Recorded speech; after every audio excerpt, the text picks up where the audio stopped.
That's a great question. Our test brings basically the best of qPCR testing, which is the gold standard, with some of the advantages of antigen tests. So basically, it's very sensitive within the range of qPCR tests in terms of sensitivity. But at the same time, our technology is highly rapid, so it can detect the presence of SARS-CoV-2 on a sample, both a saliva or nasopharyngeal or oropharyngeal sample within 4 minutes.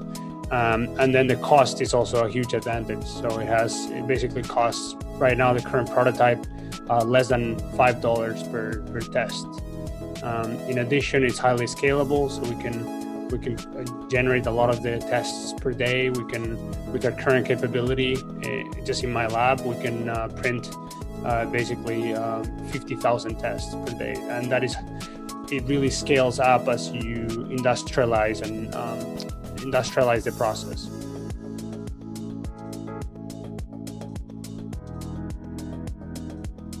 The test uses electrochemistry, which basically allows us to transform the chemical information that is derived from the binding of the virus to a receptor into an electrical signal that we can easily detect. So I can show you one of the prototypes that we have. We can print out these chips using a printer, similar to a 3D printer. This one in particular is made out of cardboard, so it's recyclable. And you would essentially deposit a sample here, a saliva or nasopharyngeal sample.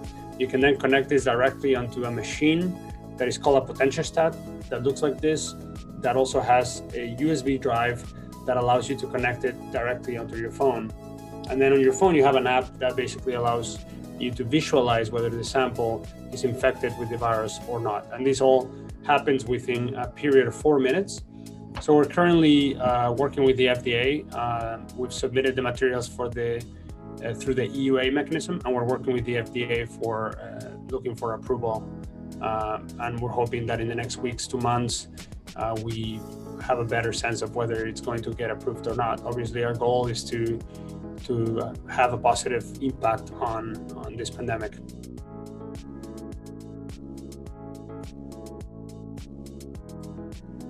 Yeah, so the analogy that I like to use for this is that if we know it's going to rain tomorrow, we come out of the house with an umbrella to prevent ourselves from getting wet.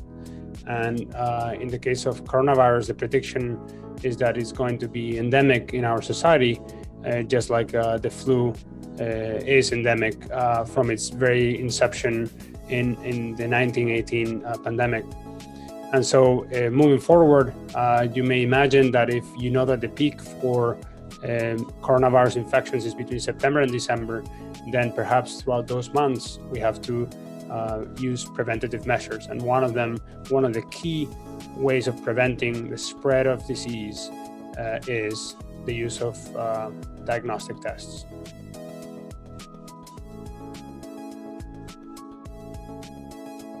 So we're currently working to try to expand it to other infectious diseases. The technology is plug and play. So all you need is an infectious agent and then a receptor that the infectious agent binds to.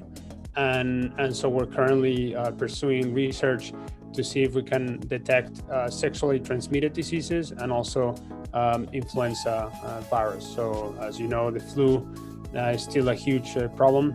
In the US, it takes the lives of 60,000 people every single year, which is really a remarkable number if you think about it. And I think a lot of those deaths are probably preventable. We just need to use the tools that we have at our disposal, and one of them perhaps is this new technology that we're developing.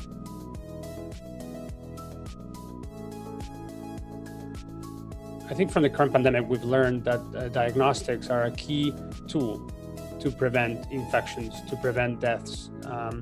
And so moving forward, I think the diagnostic space is going to see a huge surge, and for applying these technologies, not only again for coronaviruses, but well beyond coronaviruses, for the flu, sexually transmitted diseases, and many other infectious diseases that really, kill many people every single year.